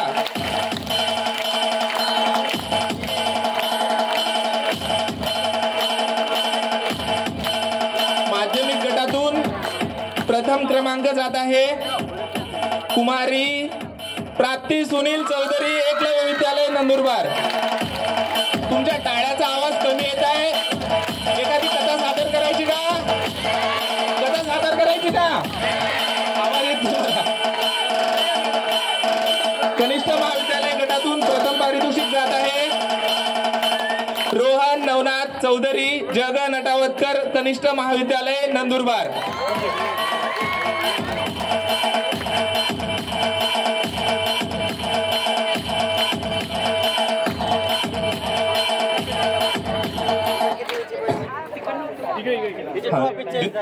दोन स्पर्धेचं पारितोषिक वितरण इथे संपन्न झालेलं आहे आपलं.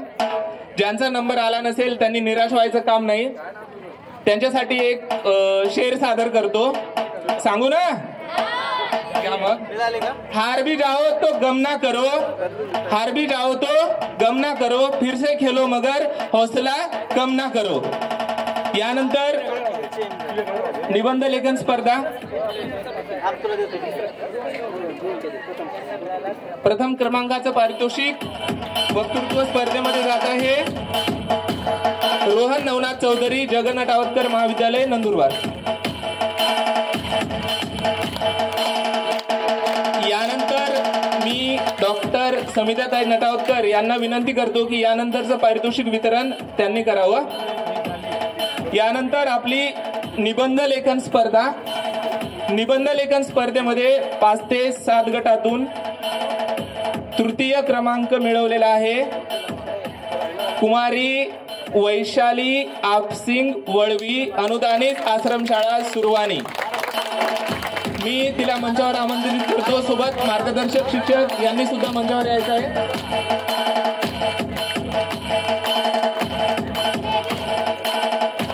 निबंध लेखन स्पर्धेमध्ये माध्यमिक गटातून म्हणजे 8 ते 10 मध्ये तृतीय क्रमांक मिळवलेला आहे कुमारी मैत्रेयी संतोष पाटील, एकलव्य विद्यालय नंदुरबार.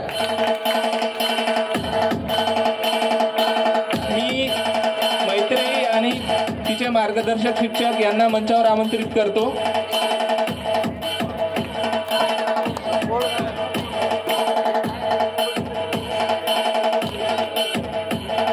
त्यानंतर कनिष्ठ महाविद्यालय गटातून निबंध लेखन स्पर्धेमध्ये तृतीय क्रमांक जात आहे कृष्णा दलपत वसावे, एस.सी. चव्हाण, कनिष्ठ महाविद्यालय चिंचपाडा.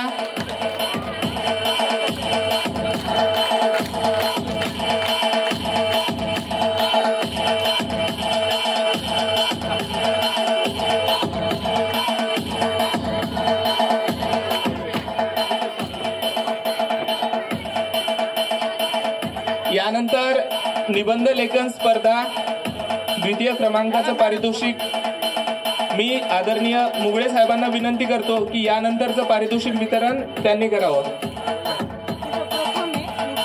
निबंध लेखन स्पर्धेमध्ये दुसऱ्या क्रमांकाचं बक्षीस जात आहे 5 ते 7 गटामधून आदर्श राहुल पाटील, एकलव्य विद्यालय नंदुरबार.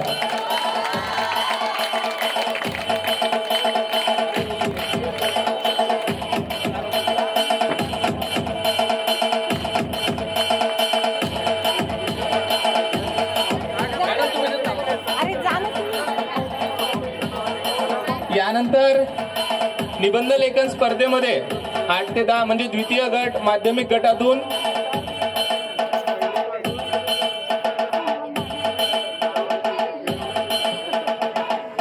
द्वितीय क्रमांकाचं पारितोषिक माध्यमिक गटातून जात आहे मोहन गुलाबसिंग वळवी, अनुदानित आश्रमशाळा तलावडी. मी मोहन व त्याचे मार्गदर्शक शिक्षक यांना मंचकावर आमंत्रित करतो.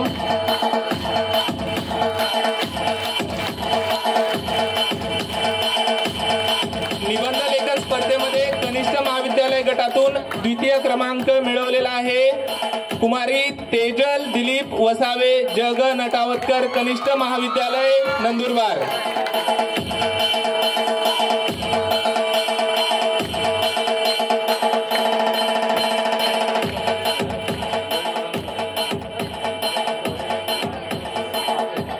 यानंतर मी माननीय श्री नटावतकर मॅडम यांना विनंती करतो की यानंतरचं पारितोषिक वितरण त्यांनी करावं.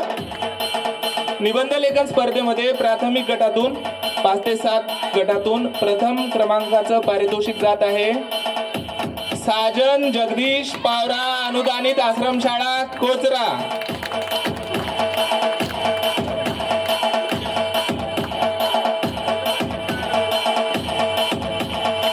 निबंध लेखन स्पर्धेमध्ये माध्यमिक गटातून प्रथम क्रमांक जात आहे काय नाव आहे कुमारी कामेक्षा चेतन पाटील एकलव्य विद्यालय नंदुरबार.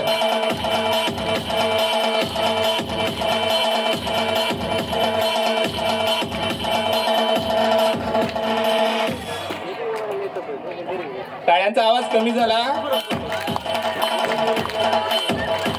यानंतर प्रथम क्रमांकाचं पारितोषिक कनिष्ठ महाविद्यालय गटातून जात आहे कुमारी आरती केशव पवार जग नटावतकर कनिष्ठ महाविद्यालय नंदुरबार.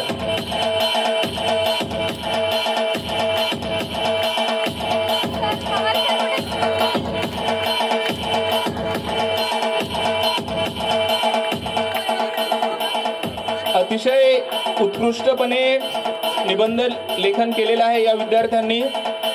बघा यांच्यासाठी काय ओळी सादर करतो.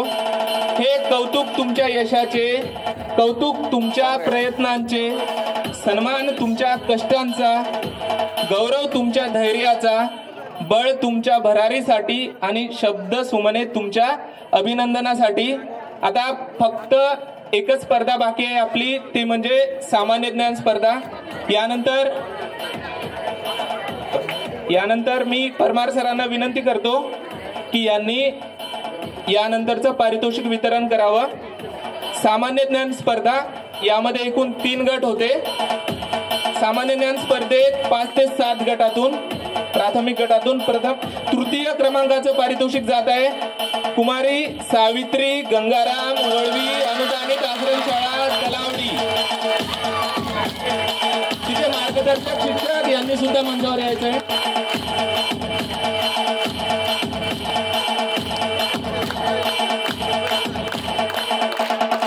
सामान्य ज्ञान स्पर्धेमध्ये माध्यमिक गटातून तृतीय क्रमांक जात आहे पार्थ जगतसिंग वळवी अनुदानित आश्रमशाळा मोलगी.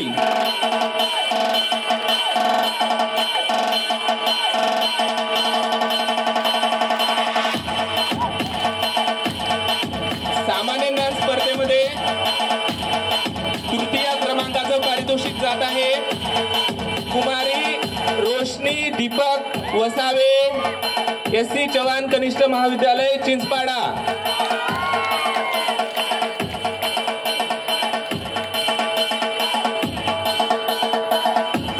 चालू करा ना.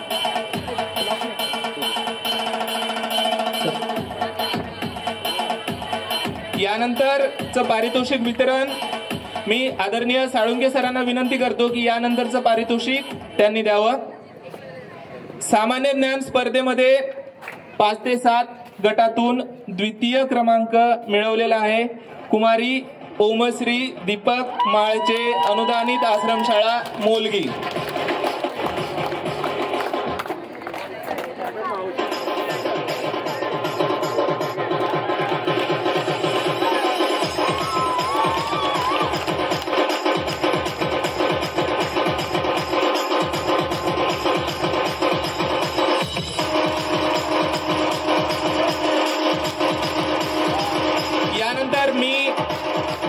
सरांना विनंती करतो की यानंतरचं पारितोषिक त्यांनी द्यावं.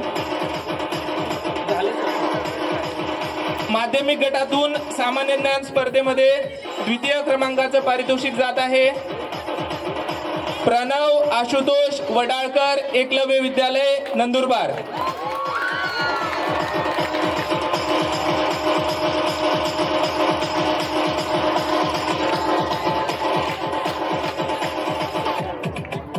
यानंतर कनिष्ठ महाविद्यालय गटातून दुसऱ्या क्रमांकाचे पारितोषिक मी अमोल सूर्यवंशी सरांना विनंती करतो की त्यांनी पारितोषिक वितरण करावं. कनिष्ठ महाविद्यालय गटातून द्वितीय क्रमांक मिळवलेला आहे कुमारी भाग्यश्री नगराज पाटील, जग नटावतकर, कनिष्ठ महाविद्यालय नंदुरबार. डीजे आसिफ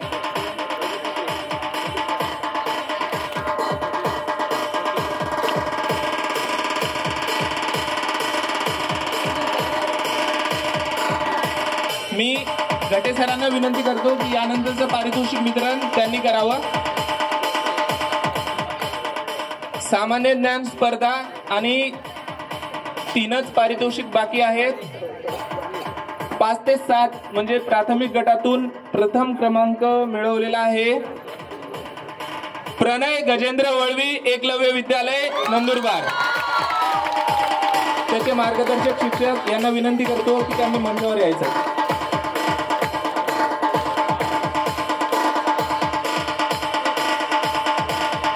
यानंतरचं पारितोषिक वितरण करण्यासाठी मी आमंत्रित करतो Shri Mane sir परीक्षकांमधून.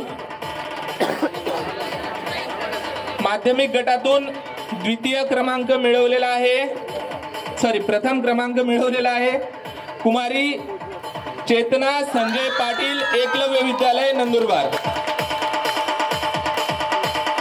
DJ Asif SK सोबत मार्गदर्शक शिक्षक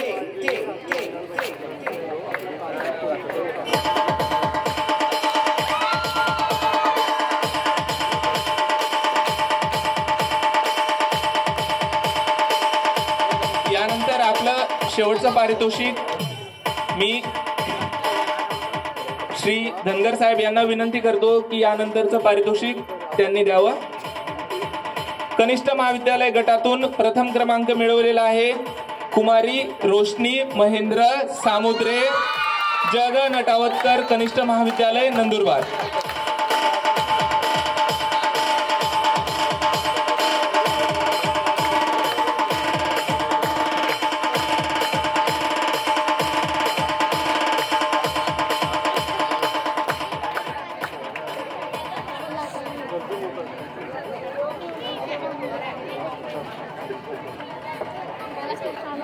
सर्व विजेत्यांचं मनापासून अभिनंदन.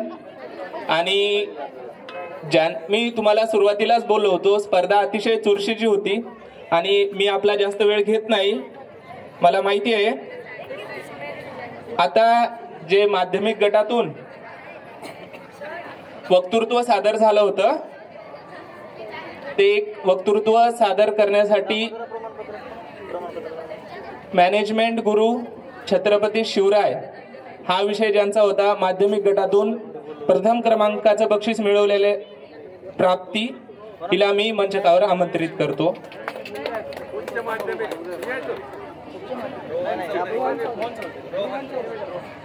मी रोहन चौधरी याला विनंती करतो की त्यांनी आपलं वक्तृत्व सादर करावं.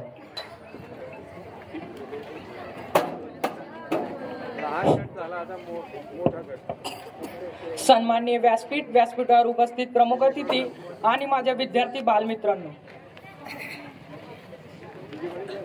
सन्माननीय व्यासपीठावर उपस्थित प्रमुख अतिथी आणि माझ्या विद्यार्थी बालमित्रांनो, आज मी तुम्हाला मॅनेजमेंट गुरु छत्रपती शिवाजी महाराजांविषयी काही 2 शब्द सांगणार आहे. ते तुम्ही शांत चित्ताने ऐकावे अशी माझी नम्र विनंती. बघा, या हिंदुस्थानामध्ये एक अंधार अडकलेला होता. सर्व काही मुघलांचं राज्य होतं. मुघलांनी पूर्ण हा हिंदुस्थान एक भारावून टाकला होता. जेव्हा मुघलांचं संपूर्ण राज्य होतं तेव्हा म्हणजे स्त्रियांवर अन्याय असा विविध प्रकारे अन्याय होत होता स्त्रियांवर. तेव्हा एक 19 फेब्रुवारी रोजी एक जिजाऊंच्या पोटी सिंह जन्मला. त्यांचं नाव म्हणजे छत्रपती शिवाजी महाराज. छत्रपती शिवाजी महाराजांना लहानपणापासूनच वीर जिजामाता या रामाच्या, भीमाच्या, अर्जुनाच्या गोष्टी सांगत व व्यवस्थापन कसं करायचं, मॅनेजमेंट कसं करायचं हे छत्रपती शिवाजी महाराजांना वीर जिजामाता त्यांना नेहमी धडे शिकवत, लहानपणापासूनच लहान गोष्ट सांगत. आणि वीर जिजामाता छत्रपती शिवाजी महाराजांच्या कानावर एक शब्द टाकत, तो म्हणजे स्वराज्य. स्वराज्य शिवाजी महाराजांना सुद्धा लहानपणापासूनच एक शब्द कानावर सतत येत होता, तो म्हणजे स्वराज्य. आणि छत्रपती शिवाजी महाराजांनी हे स्वराज्य फक्त मॅनेजमेंटच्या तत्वावर उभं केलं. आता बघा, आमच्या छत्रपती शिवाजी महाराजांची मॅनेजमेंट कशी होती. शिवाजी महाराजांना हे सुद्धा माहीत असायचं की पुढे 5 वर्ष 10 वर्षांनी काय होणार हे सुद्धा महाराज सांगून द्यायचे. फक्त एकच गोष्टीवर, ते म्हणजे मॅनेजमेंटवर. ज्या व्यक्तीला मॅनेजमेंट जमलं तो व्यक्ती या फक्त हिंदुस्थानावर नव्हे तर पूर्ण जगावर राज्य करू शकतो. आज आपण नुसता लहानसा कार्यक्रम सुद्धा म्हटला तरी सुद्धा आपण विस्कटतो, पण महाराज एवढं मोठं स्वराज्य उभं करण्यासाठी सुद्धा महाराजांनी फक्त व्यवस्थापनाच्या बळावर एवढं मोठं स्वराज्य उभं केलं. आणि महाराज बघा, जेव्हा रायगडात राज्याभिषेक होणार हे महाराजांना माहिती होतं, पण राज्याभिषेकासाठी हत्ती लागतील, ते हत्ती ऐन वेळेस आणायचे कुठून ते महाराजांना त्याची कल्पना होती. मग महाराजांनी काय केलं की हत्ती 2-3 वर्ष आधीच महाराजांनी हत्तीचे जे पिल्लं असतात ते रायगडावर नेली आणि राज्याभिषेकाच्या वेळी ते हत्तीचे पिल्लं राज्याभिषेकाला कामात आली. बघा माझ्या राजाचं नियोजन कसं होतं. छत्रपती शिवाजी जेव्हा औरंगजेबाच्या दरबारात त्या अफजल खानाने छत्रपती शिवाजी महाराजांविषयी विडा उचलला आणि सांगितलं की ये शिवाजी को मैं या जिंदा या मुर्दा लावूंगा तुम्हारे गन, असं जेव्हा अफजल खानाने सांगितलं तेव्हा तो औरंगजेब एक आनंदाने त्या अफजल खानाला म्हटलं, तुला काय सैन्य पाहिजे तू घे आणि तू जा स्वारीवर. जेव्हा अफजल खान स्वारीवर निघाला तेव्हा ती बातमी माझ्या राजाला कळली. बघा, जेव्हा छत्रपती शिवाजी महाराजांना ती बातमी कळली की अफजल खान आपल्याला मारण्यास येतोय, त्या शत्रूला कसं हरभराच्या झाडावर चढवायचं हे माझ्या राजाला जमलं. बघा, छत्रपती शिवाजी महाराजांनी त्या अफजल खानाला एक संदेश पाठवला. त्या संदेशामध्ये असं लिहिलं होतं की मी तुम्हाला घाबरतो, मी तुमच्याशी भेट घेऊ शकत नाही, मी तुमच्याशी युद्ध करू शकत नाही, मग आपण तुमच्याशी भेटू आणि मग बोलू. बघा, जेव्हा शत्रूला असं कळतं आपला समोरचा दुश्मन आपल्याशी भेटणार तेव्हा शत्रू काय होतो, एक आनंद होतो. आणि तेव्हा त्या अफजल खानाला एकदम आनंद झाला. आणि तो जेव्हा येत होता, जेव्हा प्रतापगडाकडे येत होता, असं म्हणतात की प्रतापगडाच्या पायथ्याशी खाणं, जेव्हा तो अफजल खान प्रतापगडाकडे येत होता तेव्हा छत्रपती शिवाजी महाराजांनी काय केलं, ज्या प्रतापगडाकडे येण्याच्या ज्याही वाटा असतील त्या सर्व वाटा बंद केल्या आणि फक्त एकच वाट उघडी ठेवली, ती म्हणजे रणतोंडीचा घाट. रणतोंडीचा घाट म्हणजे त्या रणतोंडीच्या घाटाचं वैशिष्ट्य, येणारा शत्रू किंवा जाणारा शत्रू रडतच जातं आणि रडतच येतं. त्या रणतोंडीच्या घाटातून अफजल खान त्याचं सैन्य घेऊन यायला निघाला. जेव्हा तो त्याचं सैन्य घेऊन येत होता, तो घाट एवढा कठीण, तो रस्ता एवढा कठीण होता की अर्ध सैन्य त्या अफजल खानाचं तिथेच दाबवलं आणि अर्ध सैन्य घेऊन तो अफजल खान प्रतापगडाच्या पायथ्याशी आला. बघा, प्रतापगडावर 600-700 खोल्या होत्या तरी सुद्धा महाराजांनी भेटीसाठी एक शामियाना तयार केला. तो शामियाना सुद्धा असा तयार केला की तो शत्रू सुद्धा प्रसन्न झाला पाहिजे. त्या शामियानामध्ये विविध प्रकारचे हिरे मोती लावले महाराजांनी. आणि जेव्हा अफजल खान जेव्हा शामियानाकडे आला तेव्हा तो बघतो तर काय, हा शामियाना एवढा सुंदर महाराजांनी सजवला होता. त्या शामियानामध्ये विविध प्रकारे हिरे मोती लावले होते. आणि जेव्हा तो अफजल खान ते बघतो, तो असा त्याच्या मनामध्ये विचार करतो की या शिवाजीला मारून काही भेटणार नाही, पण याचा खजिना नक्की भेटेल. तेव्हा तो शत्रू लालची होतो. बघा, मॅनेजमेंटच्या तत्वावर हे सुद्धा आपण करू शकतो की शत्रूला लालची कसं बनवायचं.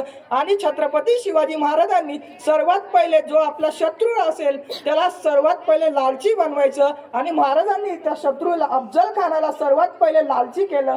आणि जेव्हा तो बघा, आपण असं म्हणतो की अमावस्या जी असते ती अशुभ मानतो आपण अमावस्याला. छत्रपती शिवाजी महाराजांनी जेही युद्ध केले ते अमावस्याच्या रात्रीच केले. असं काही नसतं की अमावस्या ही अशुभ असते. जेव्हा अफजल खानाची भेट ठरली तेव्हा अफजल महाराजांनी बघा भेटीची वेळ सुद्धा मध्यान्ह होतो, जेव्हा 12 नंतर महाराजांनी भेटीची वेळ ठरवली, जेव्हा दुपारी 12 वाजले आणि तो शामियाना पांढरा शुभ्र रंगाने कापडाचा होता आणि जेव्हा तो छत्रपती शिवाजी महाराजांचा वकील त्या अफजल खानाकडे जातो आणि तिथे त्या अफजल खानाचं निरीक्षण करतो, महाराज त्या वकिलाला हे सुद्धा सांगतात की त्या अफजल खानाचं वजन किती असेल, त्याची उंची किती असेल आणि तो खातो काय आणि त्याला कुठे वार केल्यानंतर तो ठार मरेल हे सुद्धा महाराजांचा वकील महाराजांना येऊन सांगतो. जेव्हा तो वकील महाराजांकडे येतो, भेटीला ठीक निघायच्या 15-20 मिनिटाआधी महाराज जी त्यांची दाढी असती, महाराज नेहमी दाढी मोठी ठेवायचे, पण जेव्हा भेटीला जाताना महाराजांनी त्यांची जी दाढी होती ती अशी एवढी बारीक केली की समोरच्याच्या हातात येऊ नये. का? कारण जेव्हा समोरच्या व्यक्तीशी भेट होईल, अफजल खानाशी भेट होईल, तो अफजल खान आपल्या दाढीला हात लावून आपली कमजोरी बघणार नाही, म्हणून महाराजांनी ही दाढी सुद्धा बारीक केली. बघा आम्हाला राजाचं नियोजन असं होतं, आला वारा गेला वारा उडून गेला भरारा, अरे संपणारही नाही माझ्या शिवबाचा दरारा, अरे संपणार नाही आणि संपणारही नाही माझ्या शिवबाचा दरारा. धन्यवाद.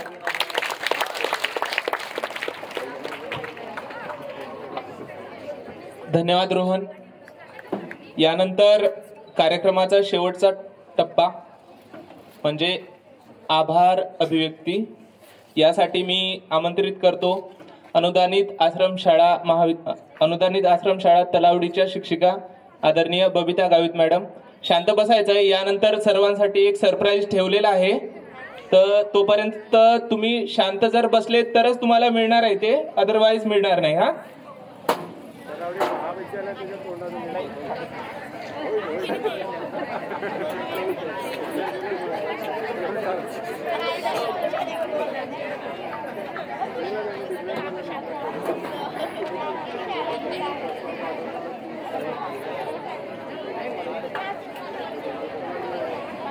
सप्रेम नमस्कार. विद्यार्थी मित्रांनो, पावसाच्या थेंबाने धरती सुगंधी होते आणि सुखावते. चांगल्या माणसाच्या सानिध्याने जीवन आनंदी होते आणि नाते घट्ट होते. म्हणून तुमच्यासारखी माणसं भेटणे म्हणजे भाग्यच असते. तुमचे प्रेम, आपुलकी, जिव्हाळा असाच राहो हीच सदिच्छा असल्याने तुमचे आभार मानणे क्रमप्राप्त ठरते. पूर्णविराम म्हणजे शेवट नाही, कारण आपण त्यानंतर नवीन वाक्य लिहू शकतो. त्याचप्रमाणे आभार प्रदर्शन म्हणजे शेवट नाही, तर ती नव्या यशाची सुरुवात असते, नव्या यशाची सुरुवात असते. पश्चिम खानदेश भिल्ल सेवा मंडळाच्या माजी अध्यक्षा कैलासवासी आईसाहेब शालिनी जयंत तटावतकर यांच्या 22व्या पुण्यस्मरणार्थ संस्थांतर्गत कथाकथन स्पर्धा व कैलासवासी आशाताई वसावे यांच्या स्मरणार्थ उत्स्फूर्त वक्तृत्व स्पर्धा व निबंध लेखन स्पर्धा, पारितोषिक वितरण व समारंभ व समारोप प्रसंगी उपस्थित आजच्या कार्यक्रमाचे अध्यक्ष माननीय श्री नंदकुमार साबळे साहेब, सहाय्यक प्रकल्प अधिकारी यांनी अमूल्य वेळ देऊन अध्यक्षीय भाषणातून आपले बहुमूल्य असे विचार व्यक्त केले. त्याबद्दल मी त्यांचे मनपूर्वक आभार मानते. तसेच आजच्या कार्यक्रमाचे प्रमुख अतिथी माननीय श्री शेखर धनगर साहेब, गट शिक्षण अधिकारी, पंचायत समिती तळोदा यांचे देखील मी मनस्वी आभार मानते. माननीय डॉक्टर सुहास जयंत तटावतकर, अध्यक्ष पश्चिम खानदेश भिल्ल सेवा मंडळ नंदुरबार यांचे देखील मी मनस्वी आभार मानते. माननीय सौ सुहासिनी नटावतकर मॅडम, मुख्याध्यापिका तथा प्राचार्य, एकलव्य विद्यालय व जग नटावतकर कनिष्ठ महाविद्यालय नंदुरबार यांचे देखील मी मनस्वी आभार मानते. माननीय डॉक्टर समिधा नटावतकर, बालरोग तज्ञ यांचे देखील मी मनस्वी आभार मानते. माननीय श्रीमती राजश्री पावरा मॅडम, शिक्षण विस्तार अधिकारी यांचे देखील मी मनस्वी आभार मानते. माननीय श्री बबन मुगळे सर साहेब, शिक्षण विस्तार अधिकारी यांचे देखील मी आभार मानते. विद्यार्थी मित्रांनो,